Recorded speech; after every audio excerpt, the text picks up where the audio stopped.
Hai, Mike di sini. Bulan lalu kita udah sempet nunjukin kalian salah satu laptop Dynabook yang baru masuk ke pasaran kembali setelah diambil alih oleh Sharp. Nah, tapi hari ini kita mau nunjukin Dynabook yang nggak cuma nyasar pasar enterprise, tapi juga retail sehingga bisa lebih terjangkau dan bisa dibeli di toko.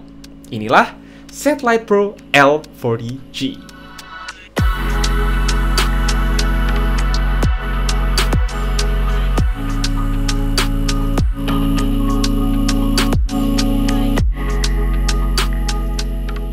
Sedikit perkenalan kembali bagi yang belum nonton video Dynabook sebelumnya. Pada dasarnya merek Dynabook yang tadinya dipegang Toshiba sekarang mayoritas sahamnya dipegang Sharp, sehingga tidak ada lagi tulisan Toshiba di laptop ini. Berbeda dengan seri Portage yang ditujukan buat segmen bisnis elite, Satellite Pro lebih ditujukan buat penjualan retail dan konsumen bisnis kelas menengah. Secara form factor mungkin tidak se-wow seri Portage, tetapi bukan berarti speknya nggak kalah menarik. Oke lah, secara konstruksi laptop ini boleh dominan polimer warna silver dan warna hitam. Namun at least punggungnya ini terasa ada campuran logamnya. Memang agak unik sih lihat touchpad yang warnanya juga hitam seperti keyboard, kontras terhadap frame keyboard warna silver. Apakah engselnya bisa dibuka sampai tiduran? Enggak sih, cuman ditanya bezel lumayan kecil kok. Lalu sewajarnya untuk laptop bisnis ada webcam cover biar kita aman dari para stalker.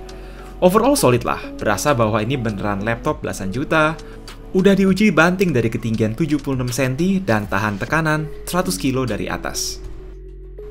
Overall secara penampilan kelihatannya fine sampai kita tiba pada layar. Layar 14 inci ini yang jelas bukan IPS karena viewing angle terbatas dan sudah pasti basic banget kalau kita bicara tentang warna dan kontras. Mungkin kalau kalian beneran seseorang yang kerjanya hanya ngetik, ngirim email, dan bikin laporan, ini sih bukan masalah. Yang pasti buat kerja visual atau hiburan, ini agak kurang recommended. Sayang aja gitu, di harga belasan juta ada banyak merek lain yang bisa memberikan layar IPS. Kata Dynabook sendiri sih, ini justru fitur ya, biar orang lain nggak gampang ngintip, katanya. Untungnya, tidak ada komplain soal percolokan. Mulai dari slot microSD dan USB-A 3.2 Gen 1 di kanan, lanjut charging port, LAN port, HDMI, satu lagi USB-A 3.2, dan USB-C 3.2 Gen 1 di kiri. Sebagai laptop bisnis yang stereotipenya cuma dipakai ngetik laporan dan presentasi, spek L40G yang dijual di Indonesia termasuk powerful. Ada pilihan Core i5 dan Core i7 Comet Lake yang ditemani GeForce MX 250 25W. Sayangnya, dengan sistem cooling yang didesain sebatas untuk kerja ringan, kemampuan CPU rasanya kurang maksimal, di mana Core i5 ini kelihatan ketahan skornya di Cinebench. Memang bukan untuk kerja berat seperti render 3D dan sebagainya, tetapi saat mau dipakai nge-game casual macam Dota atau Genshin Impact, keberadaan GPU MX 250 yang ada di laptop ini masih patut disyukuri. Headroom lebih buat performa grafis memang kadang dibutuhkan. Alright, untuk mendinginkan CPU dan GPU, hanya ada satu kipas yang mendinginkan 2 heatsink dan 2 heat pipe, sehingga terasa agak anget di atas keyboard. Bisa dimengerti sih, ruang di laptop ini agak terbatas considering ada harddisk 1TB di samping SSD NVMe 256GB miliknya. Mantep buat siapapun yang mau nyimpen banyak data, termasuk Dujin dan kode nuklir. Ya jarang ada laptop bisnis compact yang masih nyediain dual storage begini. RAM bawaannya single channel 8GB dan sorry to say tidak ada slot RAM kedua. Ingat, performa mentok bukan prioritas lineup Satellite Pro.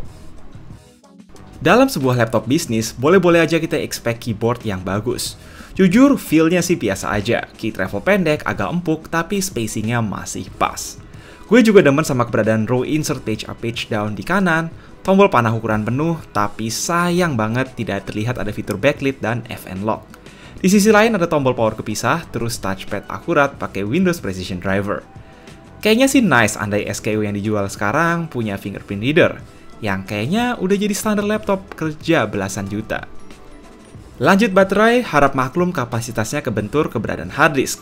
Cuma tetap bisa kok, tahan 7 jam lebih di penggunaan ringan mode power saver sebelum mesti dicolok ke adapter 65W bawaan. Iya, tadi lupa bilang, keamanan laptop ini terjamin berkat TPM firmware kelas enterprise dan secure BIOS. Soal speaker ya masih dalam kategori usable lah. So, apakah laptop bisnis mainstream pabrikan Jepang ini adalah pilihan yang menarik? Rasanya sih relatif. Satellite Pro L40G memang punya durabilitas dan keamanan yang terjamin. Apalagi udah punya sistem dual storage plus port lengkap.